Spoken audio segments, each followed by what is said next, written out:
Se a sua mulher fosse CEO de uma empresa grande, vocês estariam juntos?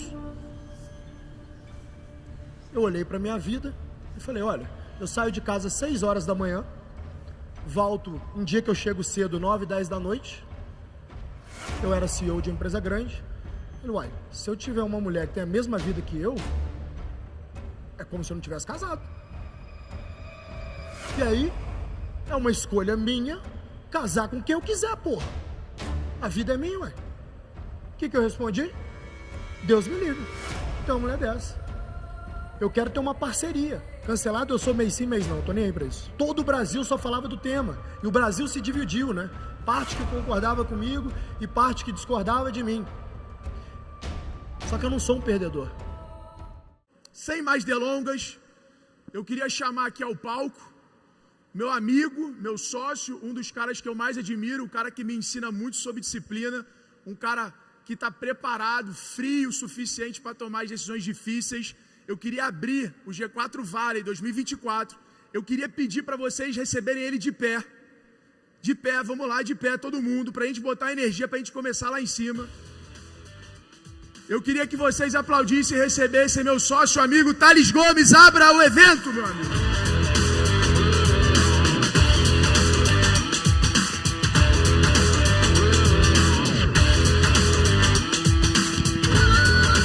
Muito obrigado por tanto carinho, turma.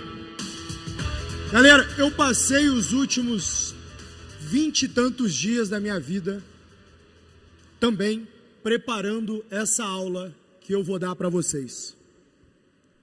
Qual que é a história aqui? A história é que quando a gente começa um negócio, a gente basicamente tem uma ideia para resolver um problema e a gente junta ali um sócio, né, ou eventualmente algumas pessoas para ajudar no início que não são nem sócias, e tenta descobrir como resolver esse problema de modo que as pessoas paguem suficientemente bem para a gente. E na medida que esse negócio vai crescendo, que a gente vai resolvendo esse problema, que a gente vai entendendo como é que é o meu modelo de negócio, a gente transforma então numa empresa, né? Agora, quais são as empresas que de fato duram ao longo do tempo? Qual é a característica principal presente em uma companhia que é feita para durar? É isso que eu quero mostrar para vocês hoje. Uma companhia feita para durar, gente, é uma companhia que invariavelmente tem um grande líder, um grande empreendedor. E o Jim Collins, esse senhor que está aqui no palco para vocês agora, ele é um grande consultor, professor e mentor de talvez alguns dos maiores nomes empreendedores do mundo, né? Por exemplo, mentor de Jorge Paulo Lema, ou grandes outros nomes que construíram negócios que valem centenas de bilhões. Ele descreveu muito bem quais são os 5 níveis de liderança que a gente deveria atingir. Então, o primeiro nível, que é o que ele chama ali de um empreendedor, né, uma liderança nível 1, ele chama de outlier, né? É alguém que se destaca muito bem. O que é essa pessoa, tá? Essa pessoa, ela é muito boa tecnicamente. Ela definitivamente é uma pessoa que sabe construir um bom negócio porque ela sabe resolver um bom problema. A maioria dos empreendedores, quando começam o seu negócio, elas de fato constroem esse negócio dessa forma. Então, quando a gente pensa ali no nível 1, ele é tecnicamente competente, né? Mas ele precisa desenvolver essa capacidade de liderança, né? Ele é o grande resolvedor de problemas e de fato desenvolver essas pessoas para que essas pessoas se juntem a ele. Mas ele faz um bom trabalho. O problema desse empreendedor, desse líder nível 1, é que ele nunca consegue escalar o teu negócio, porque ele não tem nem capacidade de se escalar. Então, geralmente vai ser aquele empreendedor que vai sempre vender um serviço, mas ele nunca vai evoluir de fato naquilo. Aí quando a gente vai para o empreendedor, para a liderança nível 2, né, que é o que o Jim Collins vai chamar de membro-chave da equipe, ele é aquele líder, aquele empreendedor, que ele agora sim, além de ser um bom performance individual, ele ainda consegue gerenciar ali a galera para que eles consigam atingir algumas metas em conjunto. Mas ele tem uma limitação grande nisso. Ele ainda tem o que se desenvolver de fato para começar a ter essa influência significativa no processo de tomada de decisão, né? Ele resolve, ele promove o trabalho da equipe, ele coopera, ele já deu um grande avanço, ele é aqui, no nível 2. E é só você pegar estatisticamente, né? Dos 22 milhões de CNPJs brasileiros, menos de 2 milhões faturam acima de 5 milhões de reais por ano. Por quê? Porque ele para ali. Ele não consegue de fato desenvolver outras pessoas, desenvolver um time. Então eu nunca vou me escalar como gestor, por consequência eu nunca vou crescer o meu negócio. Já o empreendedor nível 3, a liderança nível 3, que é o que o Collins vai chamar de gestor competente, ele organiza time, organiza recurso, define meta, sabe gerenciar e criar processos, consegue entregar resultados consistentes. Esse já é um grande diferente de todo o resto, assim. Ele já está tranquilamente no top 10% ali. Esse sim vai conseguir fazer uma companhia que fatura acima de 5 milhões de reais. Top 10%, ainda falta algumas coisas para esse líder. E que coisas são essas, turma? E aqui está, talvez, um dos principais pontos de evolução que a grande maioria aqui da audiência pode dar. Que é se tornar um nível 4. O líder nível 4, ele já é uma liderança visionária. Ele é um empreendedor que traz inovação, que é obstinado, que se arrisca, que cria o novo, que motiva outras pessoas, que de fato consegue fazer um trabalho ali para poder construir uma cultura dentro de uma companhia. Uma cultura, turma, nada mais é do que um conjunto de princípios e valores. E como você sabe que de fato a sua companhia tem uma boa cultura, que de fato a sua companhia está no caminho de construir uma boa cultura, né? É quando as pessoas que com vocês trabalham agem de uma forma que você agiria. Então, quando a ação dessas pessoas é correlata ao que você considera uma boa ação, sem você ter falado para essas pessoas, é isso que a gente chama de construir uma boa cultura. Sabe qual que é o preço disso? O preço disso, porque não é algo que se compra com dinheiro, vocês entendem? Você conquista a liderança no nível 4, conseguindo desenvolver outras pessoas, construindo gestores melhores do que vocês. E eu posso dar para vocês um objetivo de vida que vocês têm aqui. Enquanto você não construir um sucessor para o seu negócio, você vai ser para sempre escravo do seu negócio. Você quer ser escravo do seu negócio? Não. Porque se você for escravo do seu negócio, você não tem tempo para ser visionário, não tem tempo para poder pensar no próximo passo. Por muito tempo vocês vão ter que tocar o bumbo, tocar o dia a dia, sucessor, se amanhã eu não puder estar no meu negócio. Há muitos anos eu tenho isso na cabeça. Tanto que na Singu, quando a gente vendeu para a Natura, e eu vim me dedicar ao G4, quem que assumiu a Singu? A Misa, que hoje é minha CEO, novamente. Eu vinha construindo a Misa há muito tempo, até que a gente vendeu ali o business para a Natura, estava no earnout, falei, Misa, vou focar no G4, meu trabalho está feito aqui, está contigo. E tinha trabalho para caramba pela frente, tá? O desafio que essa menina passou para poder entregar esse business para a Natura, um dia a gente vai escrever um livro sobre isso. Foi um desafio gigante, mas ela estava preparada, inclusive mais preparada tecnicamente do que eu, porque vem de background de banco, vem de background de controladoria, é engenheira, é muito boa financeiramente, estava mais preparada do que eu. Eu sou empreendedor, o negócio é criar negócio, desenvolver gente, criar cultura. Esses específicos ela era melhor. Vocês entendem o valor de eu ter investido tempo construindo a Misa? Porque se eu não tivesse feito isso, talvez o G4 não existiria, pelo menos não comigo. Então, se você não se pauta ao sair a transformar vocês no top 1% dos gestores, agora o que a gente pode desenvolver nisso, né? Opa! O próximo nível de gestor é aquele gestor que não só desenvolve essas pessoas, cria cultura, faz com que o time alcance metas ambiciosas, mas também é um gestor onde ele reconhece o valor de outras pessoas, onde ele dá palco para outras pessoas, onde ele desenvolve outras pessoas. E essa, turma, é a última fase do jogo que um empreendedor, que um líder deve chegar. Um líder que combina obstinação com humildade e que a única preocupação dele é o legado do negócio, é a sustentação daquele negócio, mesmo aquele negócio não dependendo dele. Um líder que dá crédito aos outros, que dá agenda pessoal, ele tem a agenda da empresa. Não importa o que acontece, a prioridade é a perpetuidade do negócio. E recentemente, eu tive uma aprovação sobre isso. Vocês já ouviram falar na caixa de Pandora? A caixa de Pandora, né?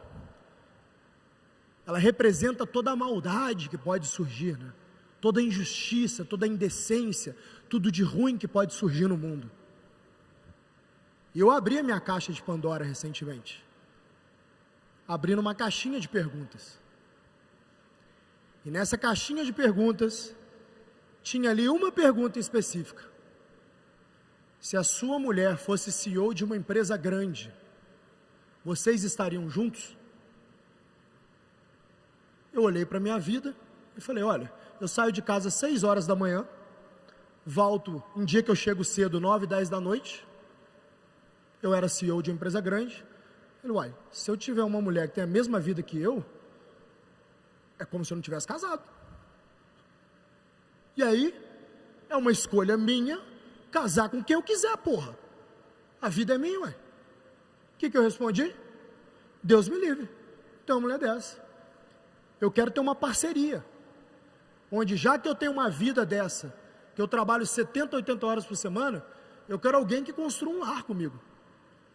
Porque homens e mulheres, historicamente, sempre tiveram essa parceria. Só que recentemente, o mal se infiltrou na sociedade para separar a gente. O que o mal quer é que homens e mulheres briguem, é que pessoas conservadoras e pessoas progressistas briguem. Por quê? Porque eles vivem disso, eles vivem da nossa discórdia. Eles implantam o mal, eles implantam a discórdia, para que a gente brigue entre a gente, e esqueça que a gente já pagou trilhões em imposto nesse país, e eu não consigo nem andar sem um carro blindado, um segurança armado atrás de mim em São Paulo. É isso que eles querem. Então sim, eu abri a minha caixinha da discórdia, e foi assim que o negócio escalou.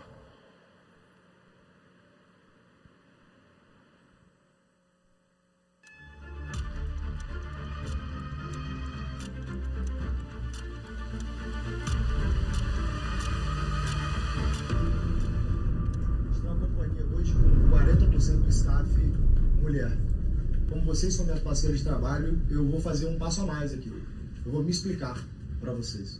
Tal qual eu só faço com os meus sócios e com a minha mulher, eu vou fazer com vocês também. Qual foi a minha preocupação ali naquele momento?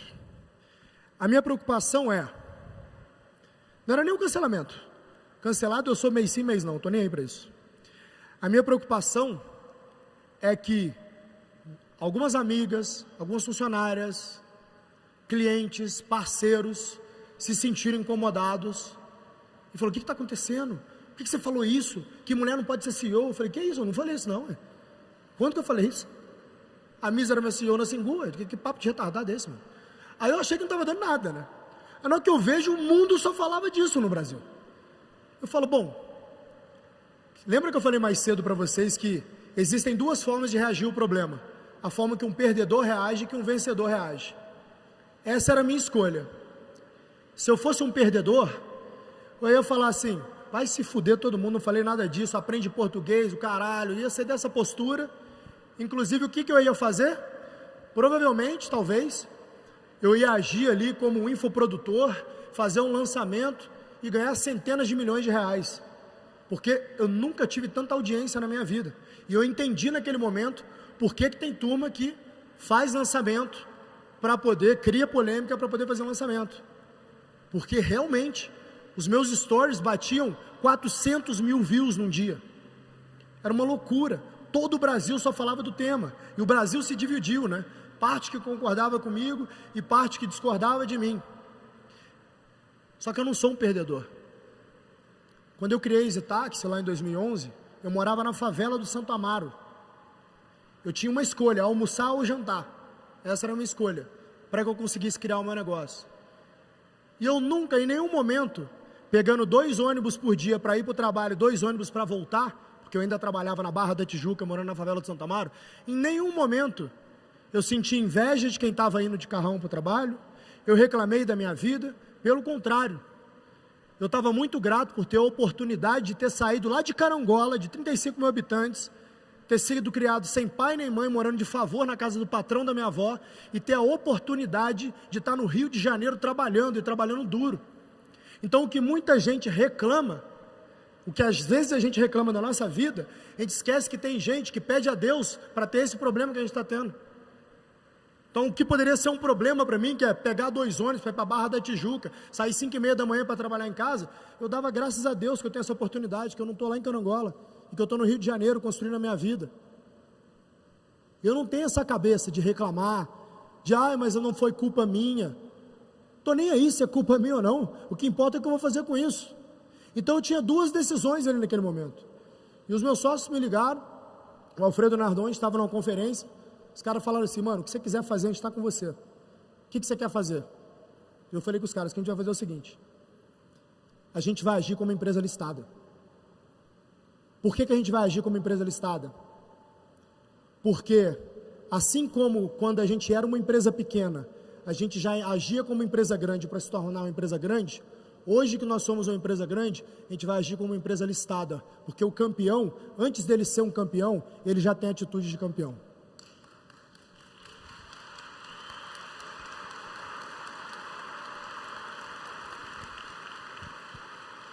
Eu vou descrever para vocês agora o dia a dia do momento de maior pressão que a gente já passou na história do G4. Como que foi o processo a partir do momento que eu tomei essa decisão, de que vamos agir como empresa listada. Primeiro ponto, a gente convocou então uma reunião emergencial de conselho para decidir quais os últimos passos, quais os próximos passos. Então a gente contratou a melhor agência de crise do mercado, onde a nossa crise era fichinha, esses caras tocam crise de americanas. Para a gente era tipo Disneylândia para eles. Os caras são muito bons. A gente contratou essa agência. Criamos um comitê de crise com essa agência, com a nossa agência de PR, a Fala Criativa, com empreendedores, alguns que inclusive vão palestrar aqui hoje, alguns maiores empresários do Brasil. Falou, galera, a gente quer ver o que vocês acham que a gente tem que fazer. A gente montou esse grupo para que a gente pudesse trocar ali o tempo inteiro, entender qual é o próximo passo, porque é o seguinte, na nossa cabeça era muito fácil resolver esse problema, abre uma live, quebra a narrativa, que era tudo uma narrativa. Em momento nenhum eu falei que mulher não pode ser assim, eu falei que eu não queria casar com uma, se ela não quer casar comigo, não tem por que ficar chateada, pô. Só que a gente falou, não vamos agir assim, porque isso é cabeça de perdedor, isso é agir como empresa pequena. Agir como empresa grande é assumir que não importa o que você fala, o que importa é o que o outro entende. E aí, gente, tem um framework para tomada de decisão, que esse framework salvou a minha pele naquele momento. Porque na hora que as informações estão chegando o tempo inteiro, que está aquela bagunça, que está todo mundo falando, todo mundo querendo dar opinião, você tem que falar, pera aí, deixa eu organizar essa história. E esse framework é chamado de ACN, Agile Crisis Management. Tira foto disso, porque vocês vão precisar usar isso em algum momento na vida. Espero que não um tamanho problema como eu precisei, mas em algum momento talvez vocês vão precisar. O ACM, ele leva em consideração então pontualidade, adaptabilidade, accountability, comunicação assertiva e orientação à solução. E foi assim que a gente fez. Primeiro ponto ali, convoca a reunião emergencial de conselho para decidir qual é o próximo passo. Segundo ponto, contrata a melhor agência de crise do mercado, junto com a agência de PR, e vamos ver o que a gente faz aqui.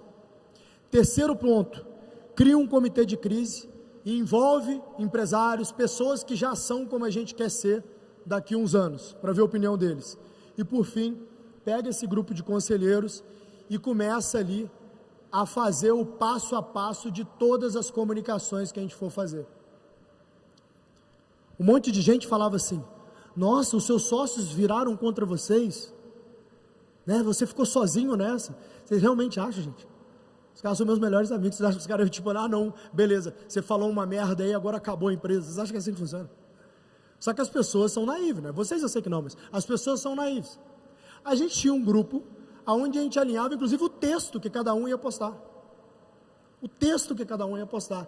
A hora que cada um ia postar. O que a gente queria fazer? Cada passo dessa crise foi milimetricamente calculado, cada ação.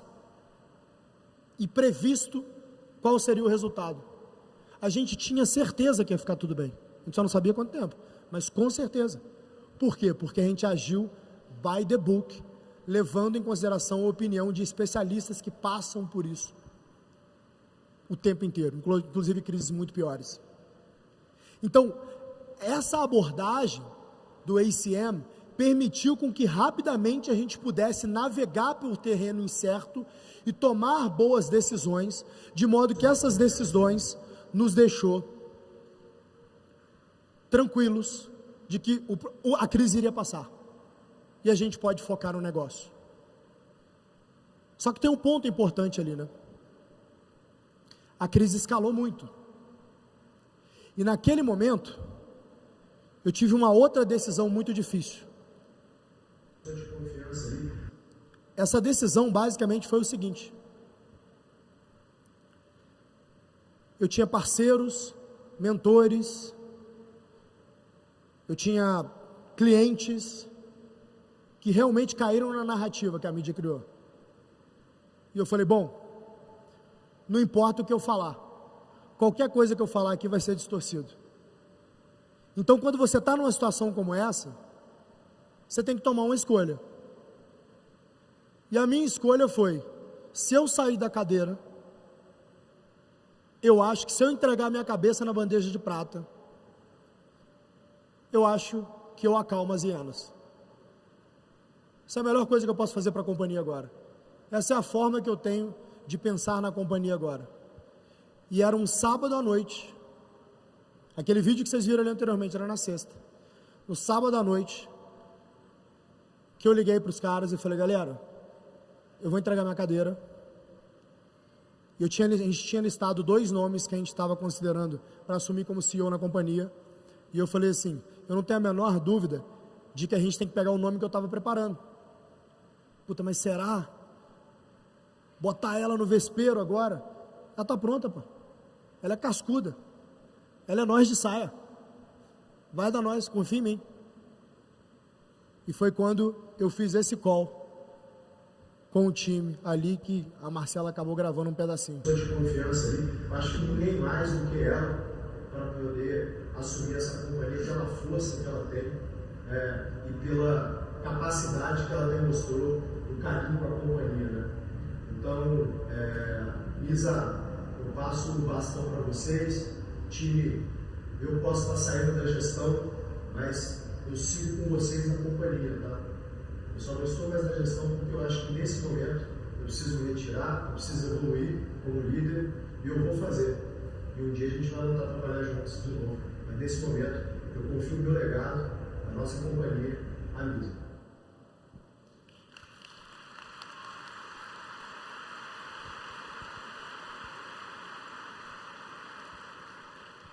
Imaginem se eu fosse um líder egóico e egoísta que não tivesse preparado uma pessoa para me substituir na cadeira. O que eu ia fazer nesse momento? Imagine se eu colocasse o meu CPF à frente do CNPJ da empresa naquele momento. O que o G4 teria virado? Estava longe do nosso planejamento. Por isso que é importante, turma, ter um planejamento estratégico. A gente tem um plano de 5 anos, bem desenhado. Se a gente não tivesse uma visão dos 5 anos, aonde a gente queria estar em 5 anos, talvez eu teria tomado a decisão errada. Para quem não tem direção, qualquer caminho é caminho. É por isso que eu insisto com vocês, formem sucessores, pensem em longo prazo, porque na hora que vier uma oportunidade ou um problema, vocês conseguem usar o ACM que eu ensinei para vocês hoje, para poder replicar o processo de tomada de decisão que a gente falou aqui. E tinha um ponto ali que é importante, tá? Eu sei que tem um monte de gente aqui da plateia que ficou puta comigo porque eu pedi desculpa e eu voltei atrás. Eu sei que tem um monte, não tem? Estou vendo as cabecinhas falando assim. Você não deveria ter, não se sangra num tanque de tubarões. Eu entendo vocês. Se vocês ficaram putos, imagina eu. O tanto que eu não estava puto. Quem me conhece. Só que eu pergunto para vocês uma coisa. Se eu deixasse a minha companhia sangrar mais 1, 2 meses ali, para o nível de custo que eu tenho na companhia, minha companhia custa 100 milhões de reais por ano, gente, para rodar. Você sabe o que eu ia ter que fazer? Eu ia ter que demitir 50, 70 pessoas. São 50, 70 famílias que perderiam o seu sustento por causa da minha decisão. Que tipo de líder eu seria se eu permitisse que 50, 70 pessoas perdessem o emprego por causa do meu ego?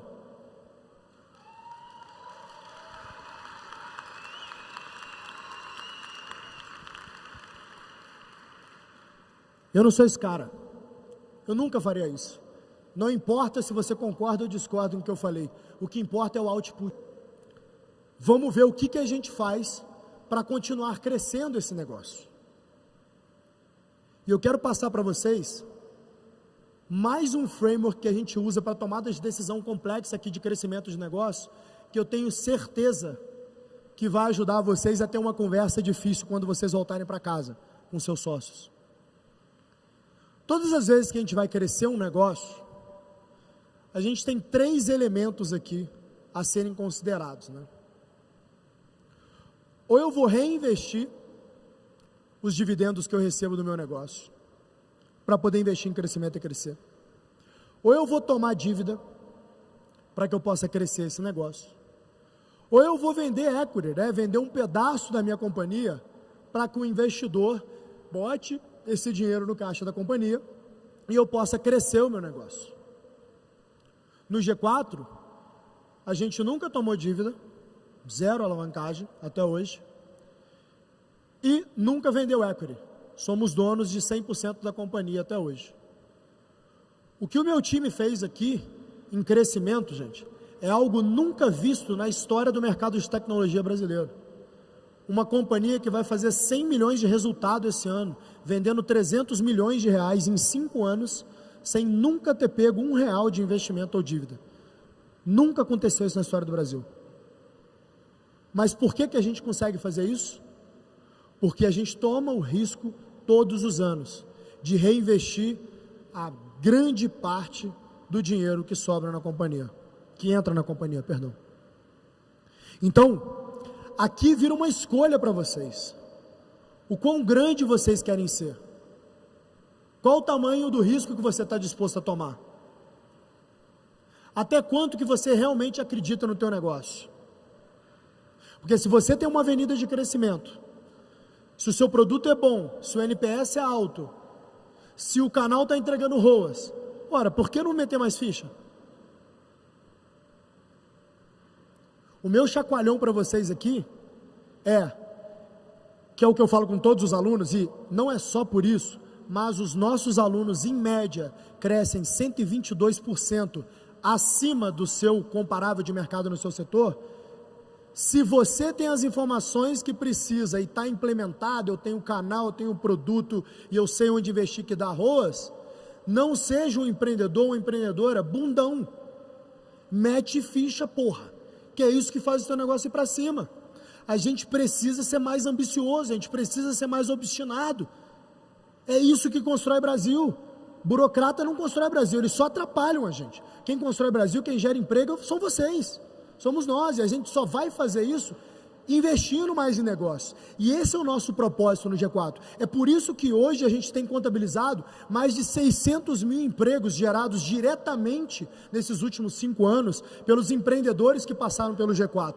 É por isso que a gente tem grupos, comunidades como o G4 Scale, que é meio que um board consultivo, onde a gente ajuda o empreendedor, pega ali pela mão, apresenta, dá networking para que ele cresça. É por isso que a gente tem o G4 Club, que é a nossa Bugatti, né? É o grupo que todo empreendedor deveria querer estar, porque tem um networking de altíssimo nível, tem acesso a pessoas que só o dinheiro não dá acesso, tem acesso a informação que é muito difícil que essa informação chegue na mão de um empreendedor, aquele empreendedor que já está pensando em legado. É por isso que a gente tem softwares, como a gente, ano passado aqui, vendeu alguns aqui dentro do evento, e é por isso que a gente faz isso aqui.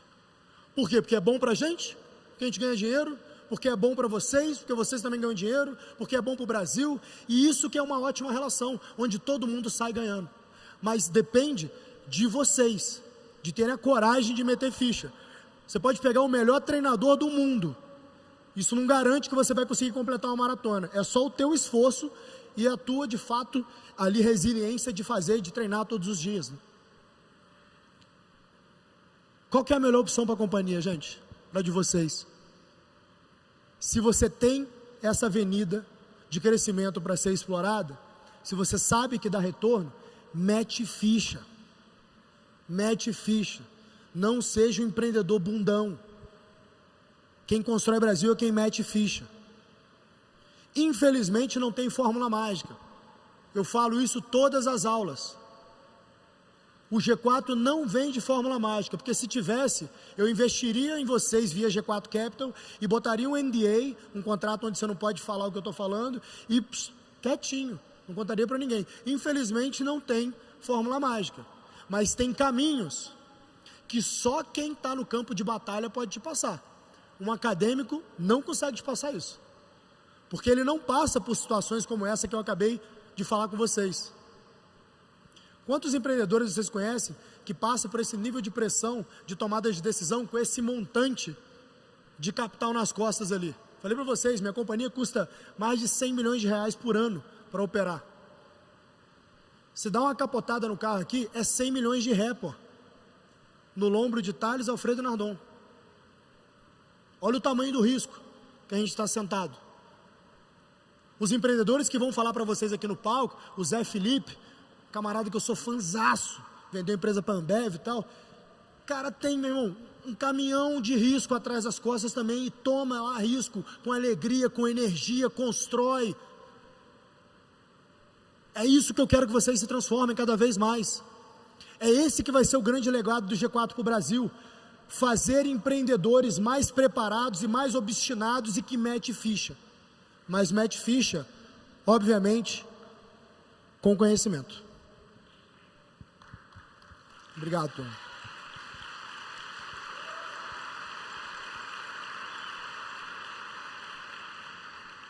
Eu passei os últimos 21 dias na Europa.